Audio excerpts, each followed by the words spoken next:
Welcome to the Musings of Jessica Marie. Thanksgiving is a time when families gather around the dinner table and reflect on the multitude of blessings experienced over the previous year. Join me as we shine a historical spotlight on the contributions Black Americans have made to the famous holiday. In 1621, the Plymouth colonists from England and the Native American Wampanoag people shared an autumn harvest feast that is known as one of the very first Thanksgiving celebrations in the colonies. It's thought of as a peaceful ceasefire between the colonists and the Native Americans, but tends to overshadow the unfair treatment and hostility experienced by the original inhabitants of the land.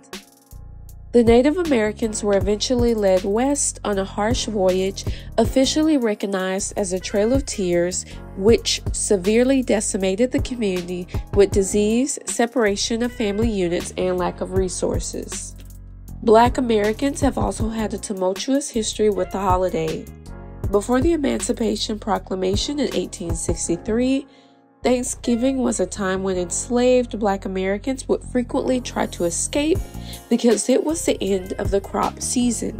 When President Abraham Lincoln officially established Thanksgiving as a national holiday later that year, newly liberated families were able to gather and celebrate easier.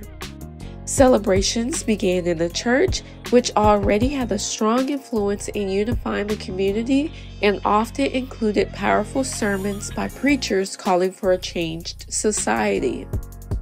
Fast forward 160 years, and now Black Americans have put their own unique spin on the holiday. The spread of food at the dinner table is one of our most noticeable and easily recognized traditions. No matter what state your family is from, you can typically count on ham, turkey, cornbread dressing, cranberry sauce, collard or turnip greens, cornbread, mac and cheese, yams or sweet potato souffle, and a pecan pie as part of the menu. Soul food has a very special connection to Black history, our struggles, and is an integral part of our culture. Mac and cheese was created by James Hemings, a slave to Thomas Jefferson, when he trained as a culinary chef in France. Hemings was a highly trained cook known to many modern-day chefs and culinary historians alike. He was a notable chef who helped create and define American cuisine as we know it today. Collard greens were just one of a few select vegetables that Black Americans were allowed to grow and harvest for themselves and their families throughout times of slavery. Over the years, the dish has developed into a staple in many households. They are thought of to bring wealth to those who eat them. Cornbread was a dish created out of necessity to survive. Cornmeal was often combined with water to cook whole cakes, cornbread, or ash cakes over a fire. Corn became a fundamental dietary supplement to our enslaved ancestors. Usually, families gather at a grandparent's house and split the cooking amongst each other. Typically, the elders are in charge of making the keynote dishes until they decide to pass the coveted recipe down to another trusted person in the family who won't mess up Grandma's amazing mac and cheese dish.